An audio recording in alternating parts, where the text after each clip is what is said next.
ఇట్లా ఉంటే గుజరాత్ పెత్తనమా తెలంగాణ పౌరుషమా? వరంగల్ కు ఔటర్ రింగ్ రోడ్ ఎయిర్పోర్ట్ రాకుండా మోదీ అడ్డుకున్నాడు. ఇదేంటని ప్రశ్నిస్తే నాపై అక్రమ కేసులు పెట్టాలని చూస్తున్నారు. రిజర్వేషన్ల రద్దుపై నేను మాట్లాడితే వెంటనే ఢిల్లీ నుంచి పోలీసులను పంపించారు. గతంలో కేసీఆర్ కూడా ఇలాగే ఏసీబీ విజిలెన్స్ పోలీసులను పంపి నన్ను వేధించారు.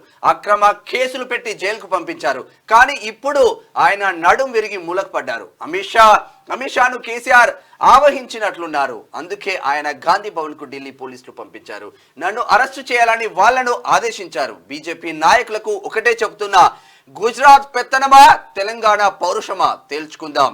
ఈ ఎన్నికలు గుజరాత్ పెత్తనానికి తెలంగాణ పౌరుషానికి మధ్య జరుగుతున్నవి. ఢిల్లీ పోలీసులను కాదు, సరిహద్దుల్లోని సైనికులను తెచ్చుకో, భయపడేది లేదు అని రేవంత్ రెడ్డి చేస్తా ఉన్నారు. ఇగో ఇది మనకిచ్చిన గాడిద గుడ్డ అయితే గుడ్డు అంటే 2 గుడ్లు గాడిద గుడ్డు ఒకటి, బంగారు గుడ్డు ఒకటి. అయితే ఇక్కడ గాడిద గుడ్డును ముఖ్యమంత్రి రేవంత్ రెడ్డి చూపిస్తా ఉంటే భారతీయ జనతా పార్టీ వాళ్ళు మీరు ఇచ్చింది వంకాయ అని చెప్పేసి వాళ్ళు పెద్ద వంకాయ తీసుకున్నారు.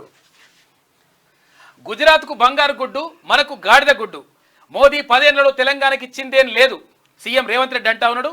బీజేపీ మళ్లీ గెలిస్తే రిజర్వేషన్ల రద్దు, ఎస్సీ ఎస్టీ బీసీలపై సర్జికల్ స్ట్రైక్. బీసీల కులగణనను మోదీ వ్యతిరేకిస్తున్నారు. బీజేపీ బీఆర్ఎస్ మధ్య చీకటి ఒప్పందం. ఎన్నికల తర్వాత బీజేపీతో కేసీఆర్ పొత్తు పెట్టుకుంటారు.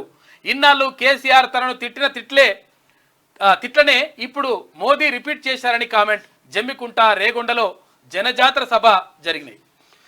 గుజరాత్ కు బంగారు గుడ్డు ఇచ్చిన ప్రధాని మోదీ తెలంగాణకు మాత్రం గాడిద గుడ్డు ఇచ్చారని సీఎం రేవంత్ రెడ్డి అన్నారు. ఈ 10 ఏళ్లలో రాష్ట్రానికి మోదీ ఇచ్చిందేమీ లేదని, బీజేపీ ఎంపీలు తెచ్చిందేమీ లేదని మండిపడ్డారు. మోదీ మళ్లీ గెలిస్తే ఎస్సీ ఎస్టీ బీసీలపై సర్జికల్ స్ట్రైక్ చేశారని, రిజర్వేషన్లను రద్దు చేశారని ఆరోపించారు. అందుకే 400 సీట్లు ఇవ్వాలని బీజేపీ కోరుకున్నదని, బీజేపీకి 400 సీట్లు వస్తే రాజ్యాంగాన్ని సవరించే అవకాశం ఆ పార్టీకి వస్తుంది. గతంలో నోట్ల రద్దు, వ్యవసాయ నల్ల చట్టాలు, ఆర్టికల్ 370 రద్దు, ట్రిపుల్ తలాక్, యూనిఫామ్ సివిల్ కోడ్ బిల్లులను ఎలాగైతే పార్లమెంట్ లో ఆమోదించారో అట్లానే ఈసారి బీజేపీ అధికారంలోకి వస్తే ఎస్సీ ఎస్టీ బీసీ రిజర్వేషన్లను రద్దవుతాయి అని అన్నారు.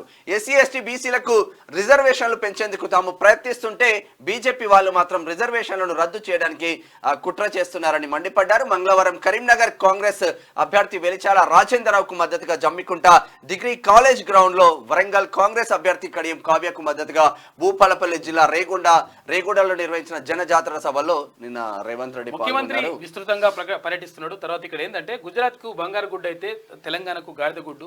తర్వాత ఇంకోటి ఏంటంటే బీసీల ఏదైతే రిజర్వేషన్లు రద్దు చేసేందుకు ప్రయత్నం చేస్తా ఉంది భారతీయ జనతా పార్టీ అని చెప్పేసి ఆయన ఆరోపిస్తా ఉన్నాడు.